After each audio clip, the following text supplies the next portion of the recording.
Hi, welcome. Thank you for joining me on Zoom today for the case against sugar. And I'm so happy to share this important information with you. I'm going to switch over and share my screen with you. And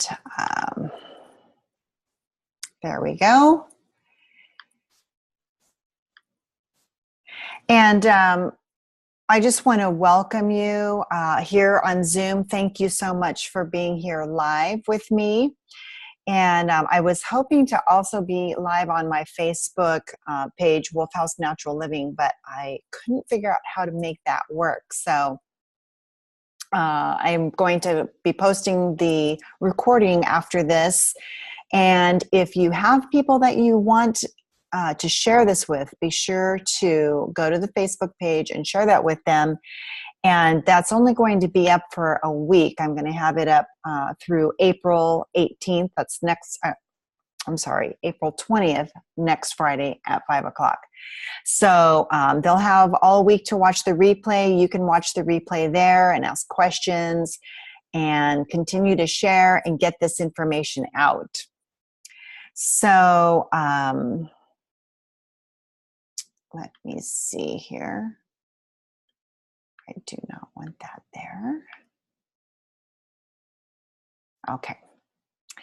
So let me introduce myself. My name is Melinda Heyer-Getz, and I am a natural wellness educator with Wolf House Natural Living. I'm also a wellness advocate with doTERRA International, and I'm here to empower you to make natural wellness choices for you and your family.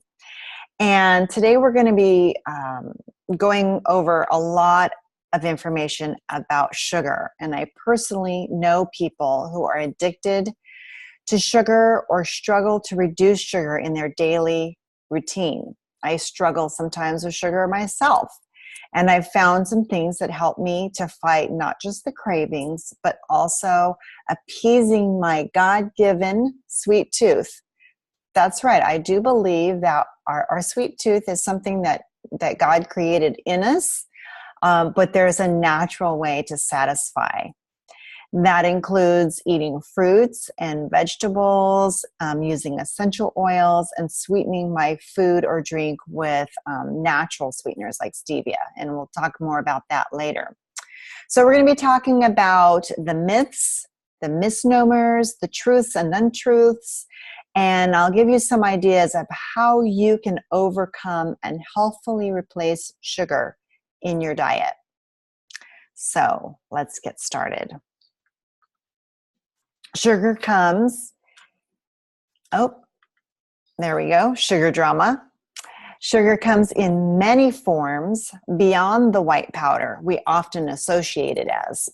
Some are claimed to be better than others, and some have names you wouldn't even recognize on an ingredient label. And that's why education is so important, because knowledge is power. The whole subject of sugar in the health industry is confusing.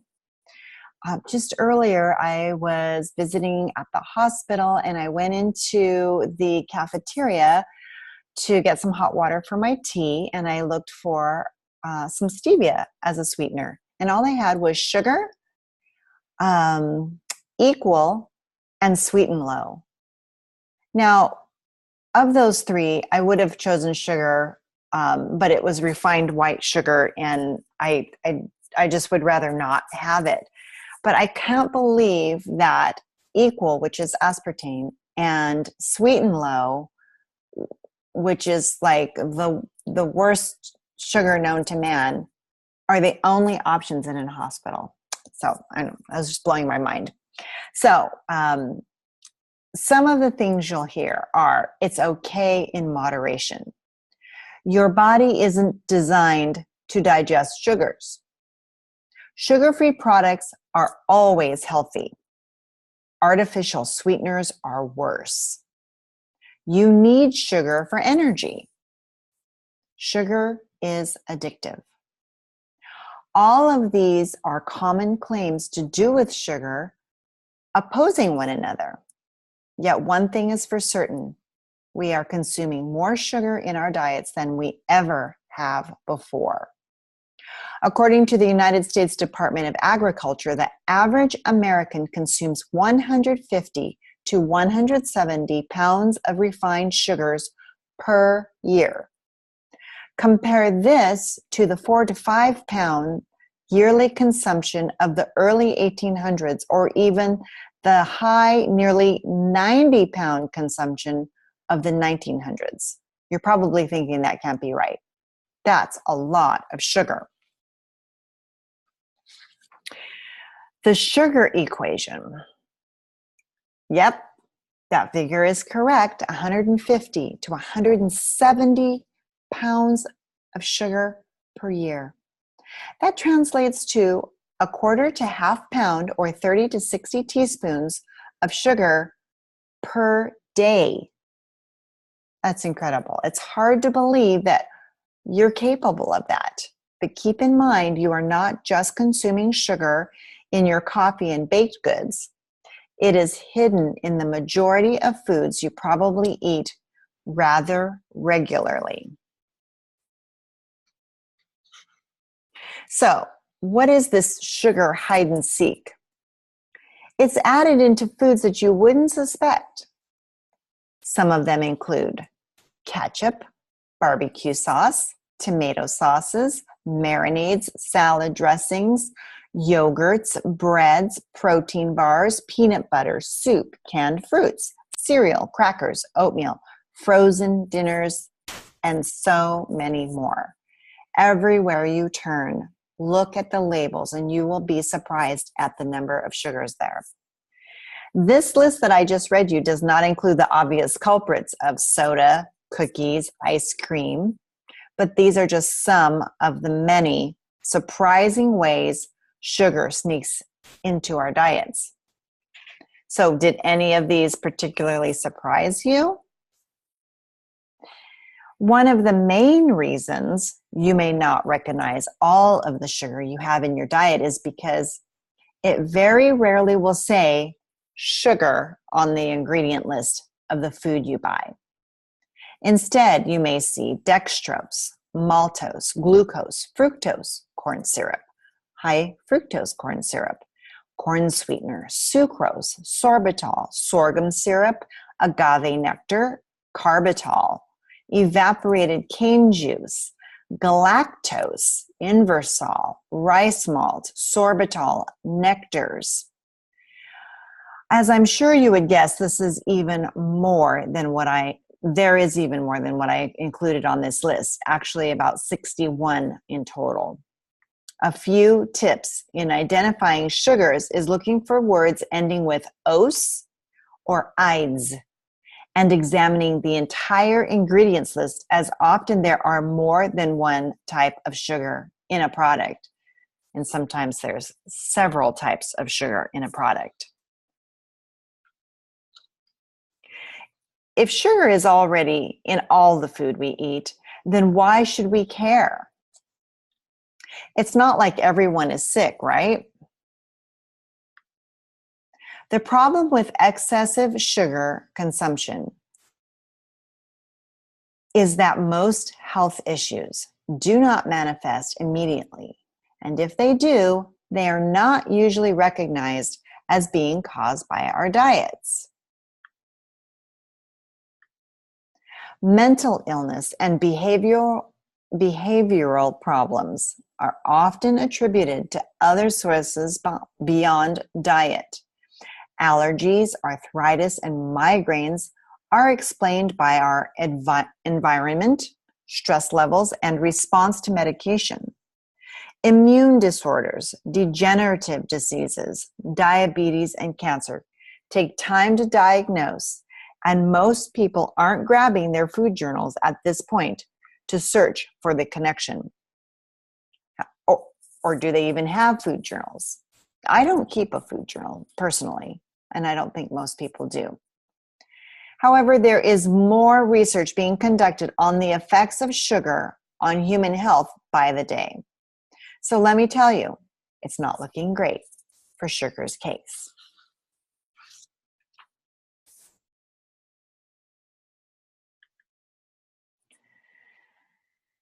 To best understand how sugar is so dangerous, you must first know what it is made of. Before sugar leaves the digestive tract, it is composed of two simple sugars, glucose and fructose.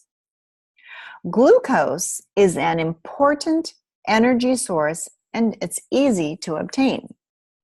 If we are not consuming it in our diets, our bodies will produce it. Simple as that. However, fructose is different. Our bodies do not produce much of it, and quite frankly, there is no need for it to do so.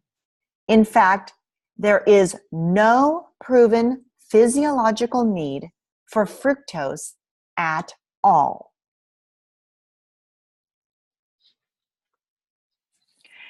The relationship of sugar and insulin resistance has become a crucial topic of discussion.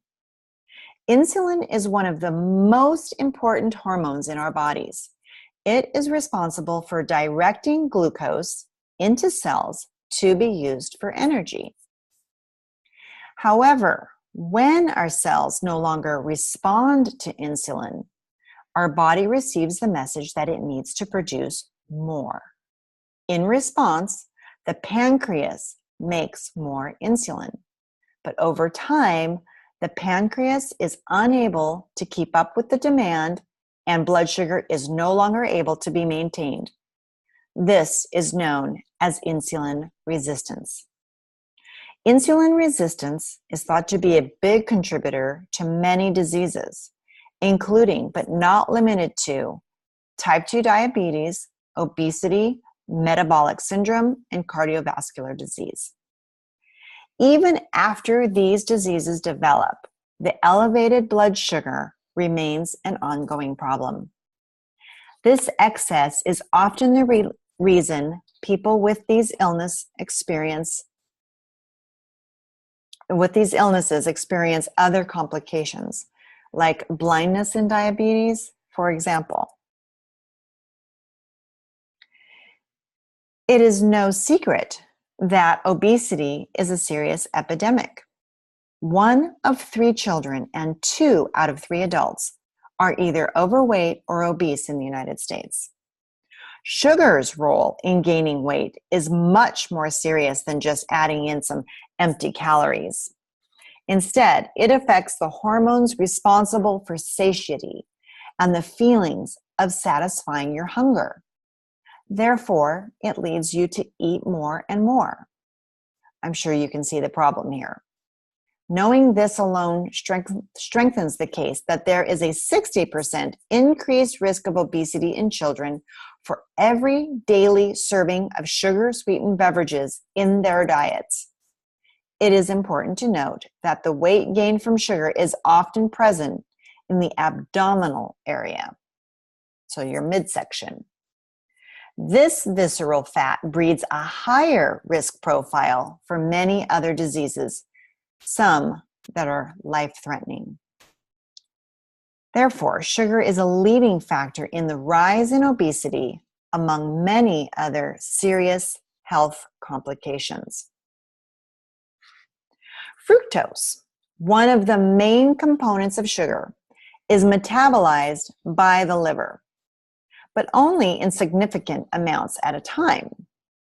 This wouldn't be a problem if everyone minimized their sugar intake significantly and increased their daily physical activity. Typically, the fructose would be turned into glycogen and be stored in the liver for safekeeping until our bodies were ready to burn this energy reserve.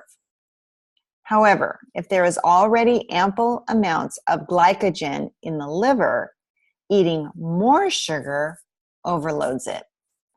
The extra is forced to be turned into fat. This process is the beginning of non-alcoholic fatty liver disease, among other complications. To take it even further, some studies have suggested that sugar can be just as damaging as alcohol is to the liver, even if you're at a healthy weight. Luckily, the liver is able to repair itself, but with continuous sugar consumption, as with continued alcohol consumption, it can never catch a break. So give your liver a break. There have been many misconceptions on what causes cardiovascular disease, the role in cholesterol, and what foods help or harm heart health. Things have been cleared up. Saturated fat isn't the culprit. Sugar is. Yep, you heard that right.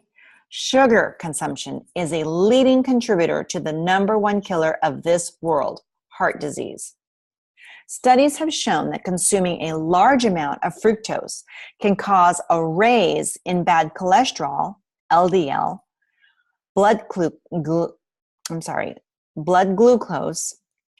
insulin levels, and abdominal obesity. These findings were apparent in as little as 10 weeks.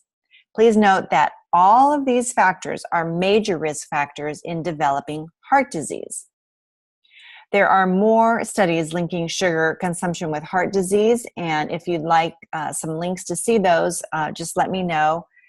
You can, if you're watching the replay on Facebook, you can just type in heart disease links, and I will get that to you. If you're watching this live with me today, you can make a comment in the comment section, and I will see that at the end of the video. Your immune system is responsible for defending your body against illness. That's a big deal. So for your immune system to be compromised, you are putting yourself in danger of pathogens that can make you very sick. I know so many people who are sick right now, and I don't think anyone stops to think that sugar could have a part in what's happening. We usually just say that we've been exposed to germs from other people. Well, maybe we have been exposed to germs from other people, but if we lessen our sugar intake, might our immune systems be stronger and able to fight off those germs?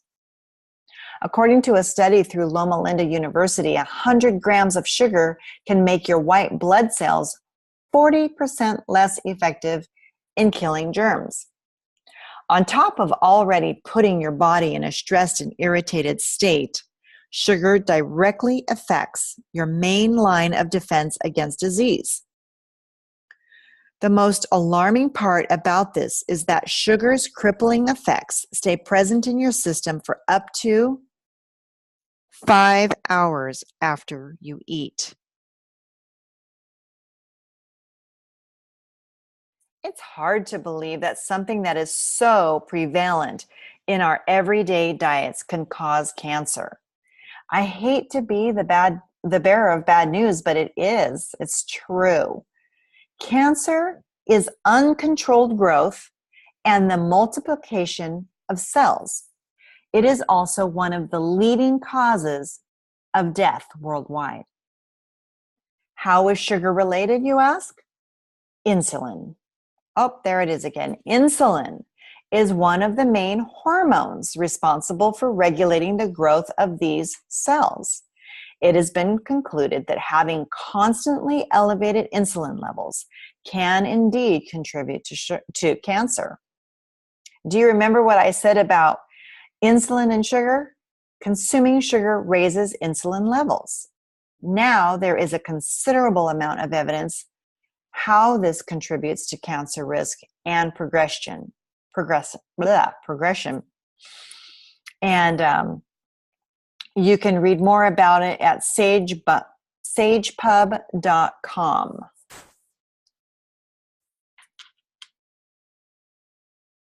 Sugar also affects our brain quite significantly.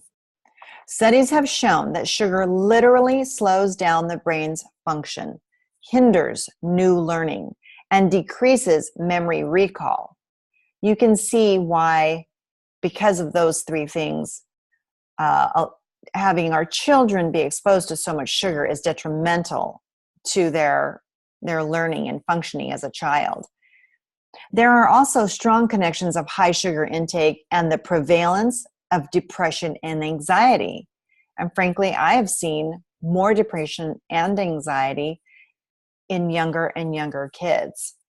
There's got to be a connection. What do you think of when you think of a sugar crash? Is it irritability, decreased mood, brain fog, and fatigue? Now imagine that not going away. Foods rich in sugar disrupt our brain's neurotransmitters that work to stabilize our moods. However, if we are continually disrupting the function of these receptors, we no longer have the inherent control over our moods as we usually do. According to Dr. Karazian, a functional medicine expert and author, this is a huge contributor to chronic depression. If you suffer with chronic depression, think about removing sugar from your diet. This is how, there is a great video on YouTube on how sugar affects your brain. So to learn more, you can go to YouTube and type in How Sugar Affects the Brain by Nicole Avena, and you'll find that. And it's just a little short video, but it's very interesting. Sometimes we use the word addiction lightly. Saying you are addicted to your favorite food, for example, isn't necessarily encompassing the real meaning of the word.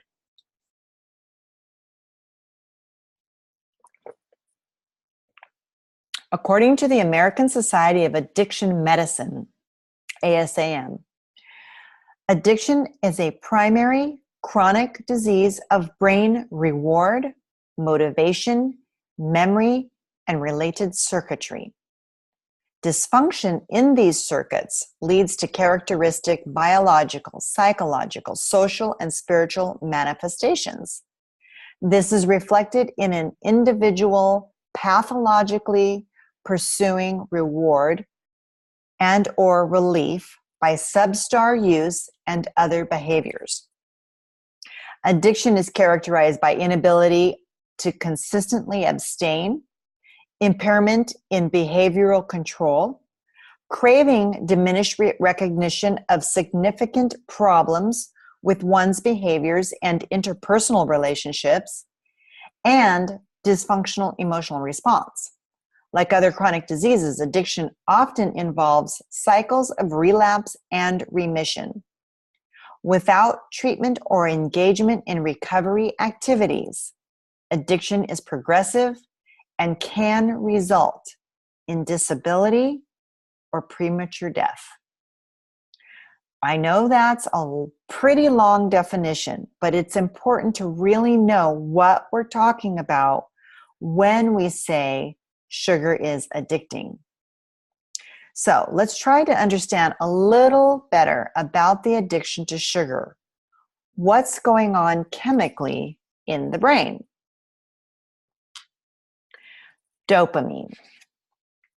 Dopamine is a neurotransmitter responsible for controlling the reward and pleasure responses of the brain.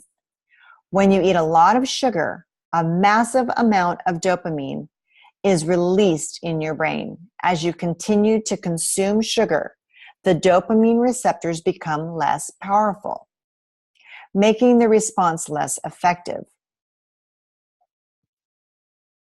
More sugar is needed to create that same euphoric dopamine reaction. This continues into a vicious cycle, much like what happens with drug addictions. In fact, a popular study proved the addictive qualities in sugar with rats and Oreos. The pleasure region of the previously drug-addicted rats' brains were significantly more active when exposed to Oreo cookies compared to cocaine. Wait, what? Yes, more active when exposed to Oreo cookies compared to cocaine. Yikes. There's more information and a study on that, and you can comment info on addiction and sugar, and I'll get that one to you. In fact, let me make a note of that here.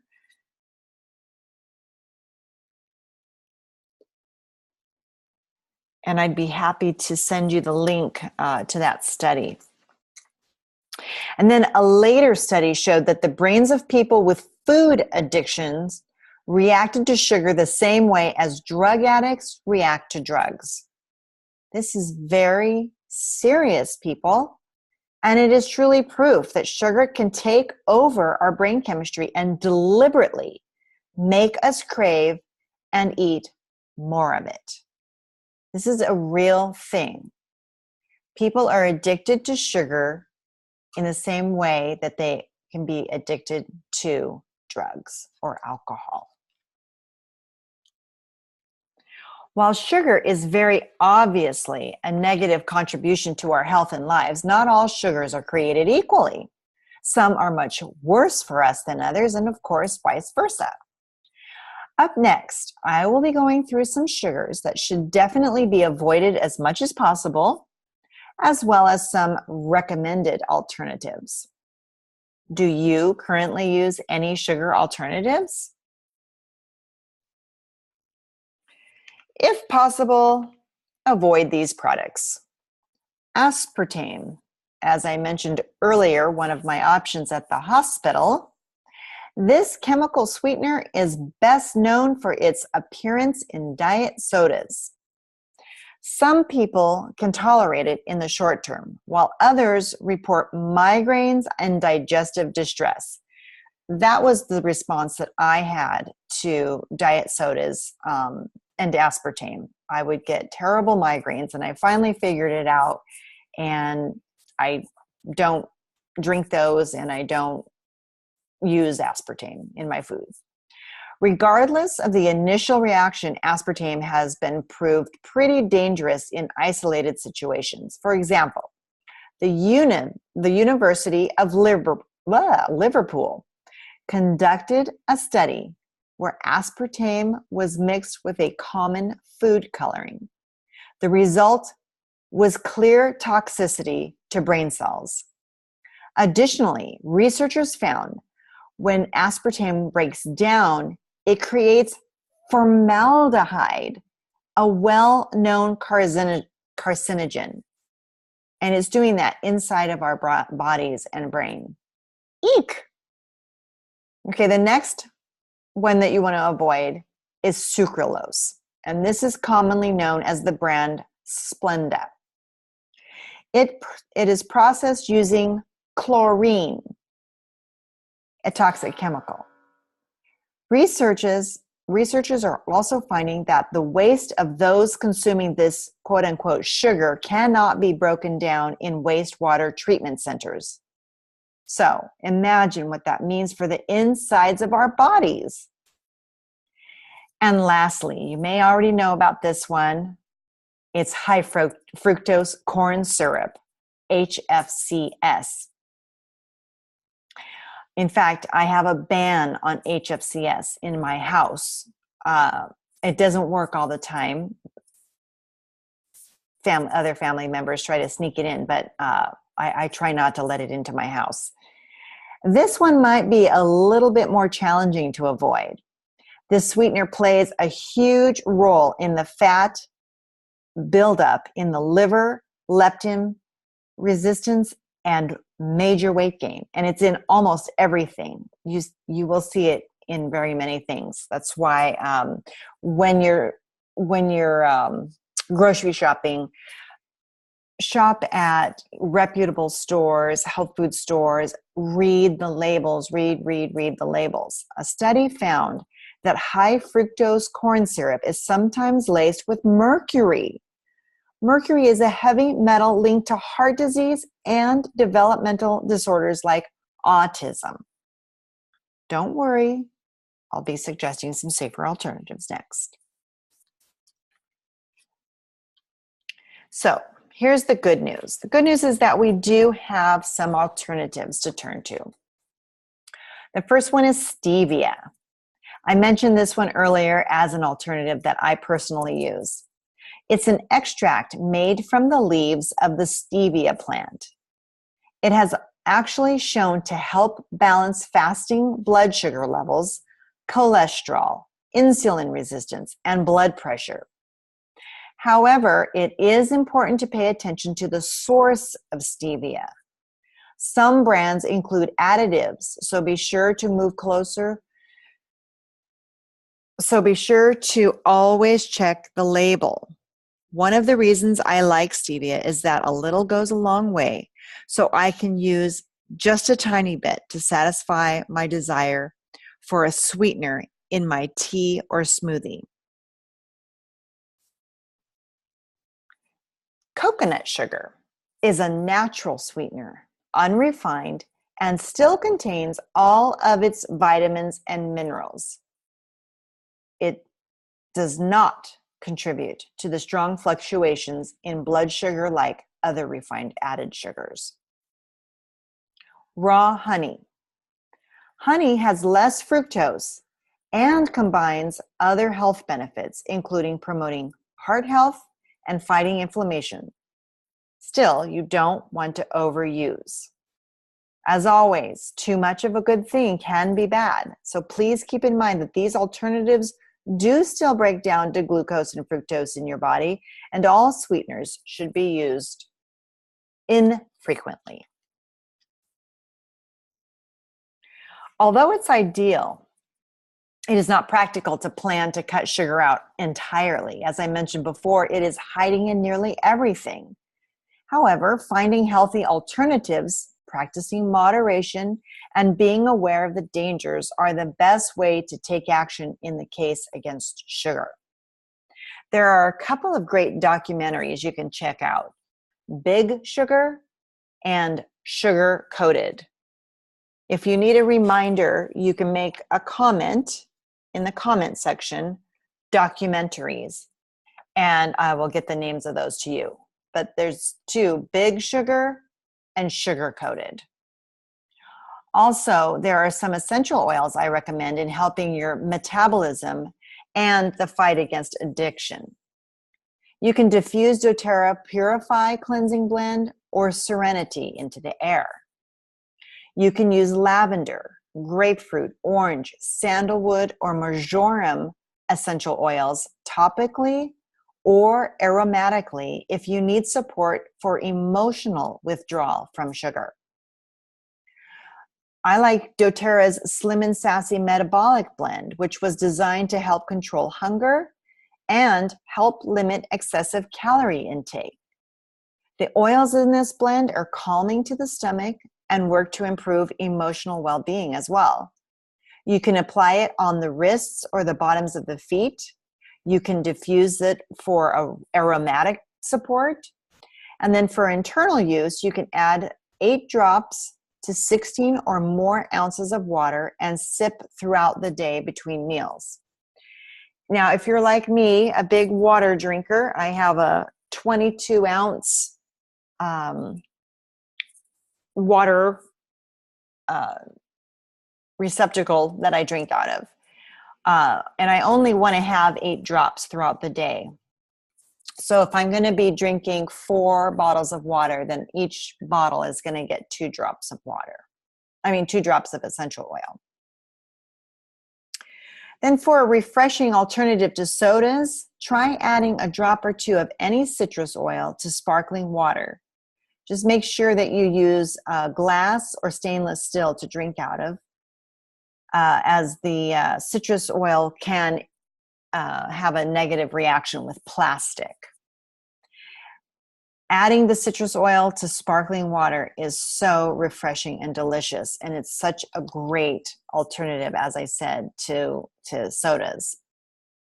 And then, of course, turn to real, fresh fruit, not processed adaptations of fruit-flavored somethings throughout the day. Your body will begin to turn back to its natural state and welcome this sweet treat as a satisfying snack or dessert. Well, how are you feeling? I know that I just shared a ton of information with you, and it may be a bit overwhelming, but that's okay. Changing your eating habits and taking control of your health requires a lot of effort, but it is incredibly rewarding. You will experience a higher quality of life, maintain a healthy weight, have more natural energy, and you can prevent serious illness. There is so much value in kicking sugar to the curb and becoming the healthiest version of you. If you feel like you need support on phasing sugar out of your diet and life, I'm absolutely here to help you. And I use that word phasing out, or that phrase, because if you try to go cold turkey, you will have less of a chance at maintaining. So we can come up with a plan for you to make small steps toward removing the dangerous sugars that are in your life right now and replacing those with healthier alternatives. Thank you for taking the time to be here today. I love sharing this topic with people who are eager to transform their health. If you have any further questions, please post them here or email me. I'm always here to support you. Take a screenshot of this screen or jot down the information. I would love for us to stay in touch. And I invite you to join my social media pages where I will continue to share about health and wellness. My mission is to empower you to make informed, natural wellness choices for you and your family so that you can step into the abundant life that God has for you. Aloha, and thanks again for joining me.